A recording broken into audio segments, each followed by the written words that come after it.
Good day. We are Team Martian from LBY EC4A, and our project is about the implementation of 32 QAM TXRX system using MATLAB. So, digital modulation is an important modulation scheme in modern communication systems, simply because it is more efficient than analog modulation for two major reasons. First, it can transmit large amounts of data over long distances without significant loss of the modulation signal. Second is, by encoding the information signal to the carrier signal, the signal becomes less susceptible to noise and interference. And there are actually many types of digital modulation schemes. So, as seen from this slide, the first one is amplitude shift keying or ASK. So this type of modulation scheme varies the carrier wave amplitude, and it represents the digital data that must be transmitted. And since the amplitude carries the data, ASK is more susceptible to noise compared to other schemes. This scheme is used for transmissions where the environment is considered noiseless. The second type of modulation scheme is known as the frequency shift keying or FSK. So this one, it varies the carrier frequency depending on the digital data. This becomes less susceptible to noise as changes in signal strength is unlikely affecting the frequency, and therefore this scheme is being used for the wireless communication and digital broadcast systems. The third one is the phase shift keying or PSK, and this one modulates the carrier phase. So this one is more complex than the previous two as it divides the carrier phase by bits. So the scheme is used in satellite communications and mobile phone networks. And the last one is the QAM, the quadrature amplitude modulation. So this one combines both ASK and PSK. And for this project, the modulation scheme that we will be using for the system is the QAM. Next is the objectives of this project. So in this project, the proponents aim to achieve the following objectives. The first one is to create a transmitter receiver using quadrature amplitude modulation using MATLAB. So the QAM modulation technique has advantages over digital modulation schemes like ASK, PSK, and FSK. And the second objective is that to base the quality of QAM transmitter using the receiver system on the bit error of the received signal. So for this one, since BR or the bit error rate shows the number of incorrect bits within a sample number of bits. And so the excellent range of BR for high-speed data rate application is ranging from 0% to 6%. Lastly, the last objective is to test the noise tolerance of the system. To do this, several signal-to-noise ratio are being implemented. SNR is the ratio of the signal relative to the noise. The higher the SNR means that the lesser the noise is compared to the signal. In this project, the noise that will be used is the additive white Gaussian noise or the AWGN. This is the most common type of noise used as a benchmark for communication systems because of the randomness and distribution across the signal. Next, we head on to the theoretical consideration. So in here, as said earlier, the modulation scheme that the group will be using is this, the QAM. So QAM is a digital modulation scheme that uses two carrier waves. The amplitude and phase of each carrier wave represents the digital data. For example, in a 32 QAM, 8 amplitude levels and 4 phase levels are used to represent the data. The number of combinations also shows the number of bits of data that can be transmitted per symbol. Also, due to its nature, it is also resistant to noise.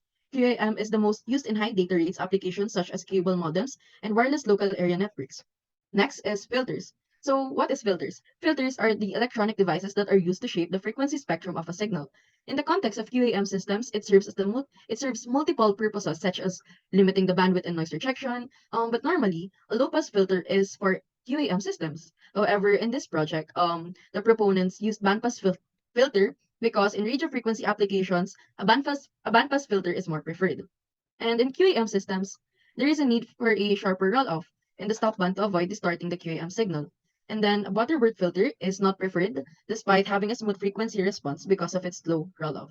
And in this project, the author used a Chebyshev Type 1 filter, which has a sharper roll-off curve. Lastly, for the theoretical consideration, we have the fast Fourier transform or FFT. This is commonly encountered in signals processing, and this is an efficient algorithm for calculating the discrete Fourier transform or DFT of a sequence. And this is needed to transform the digital signal from its time domain into frequency domain. And this algorithm was used in the project in performing signal analysis and filter design.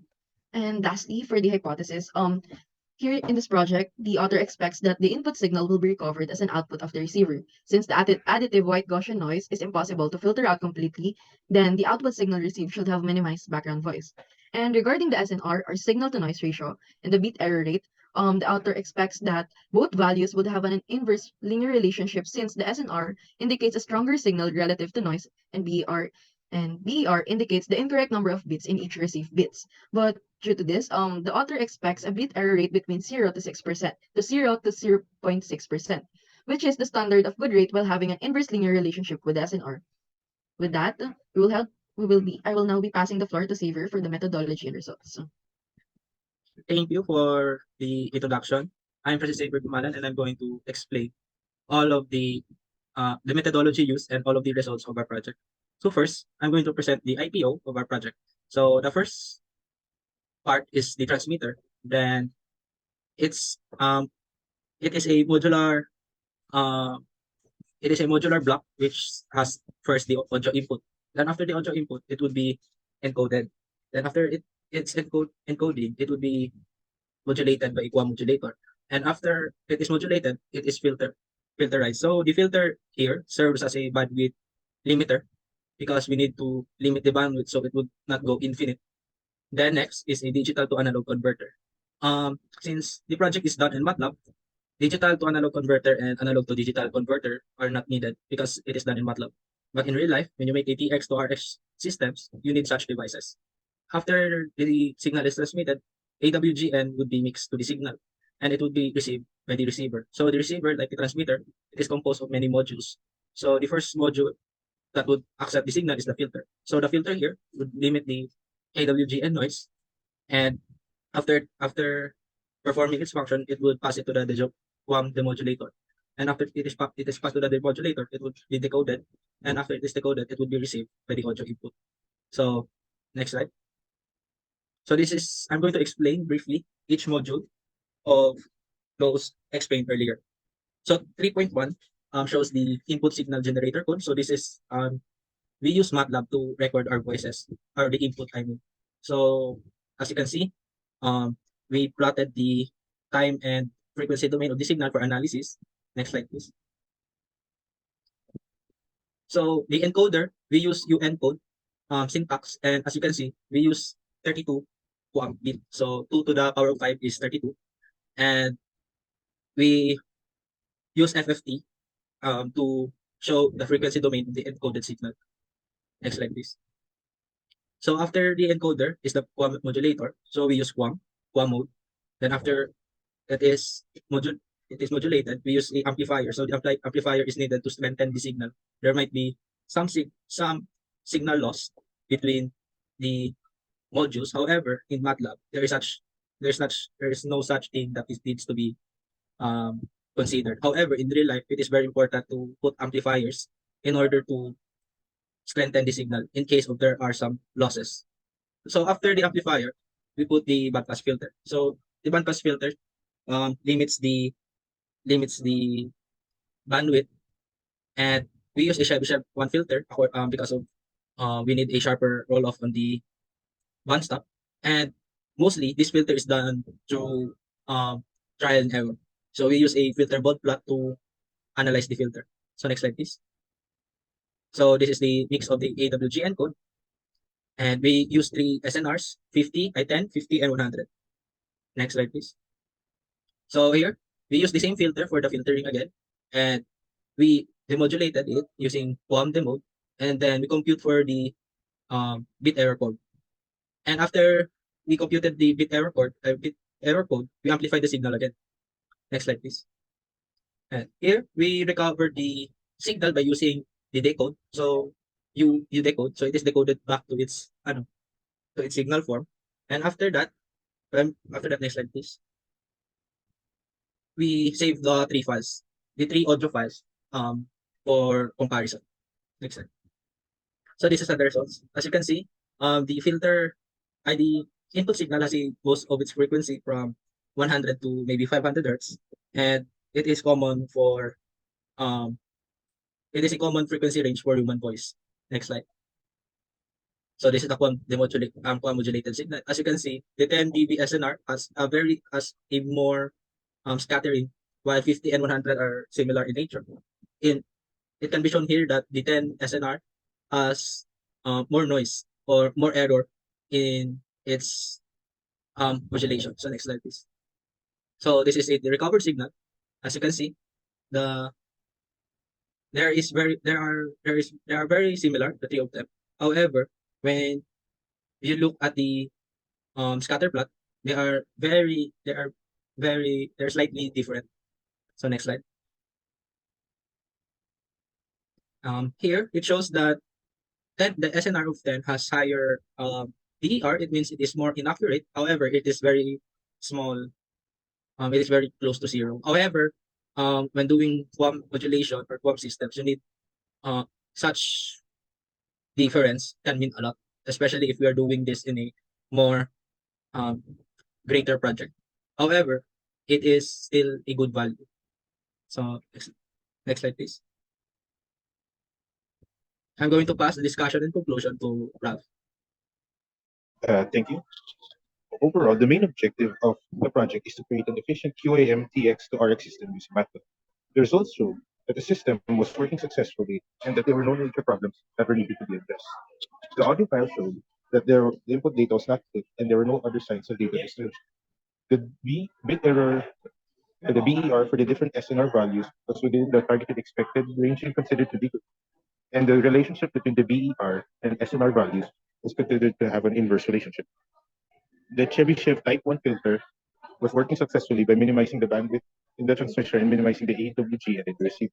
This was done while having an order set. It means that this filter was very efficient while having less complexity and cheaper components compared to other filters.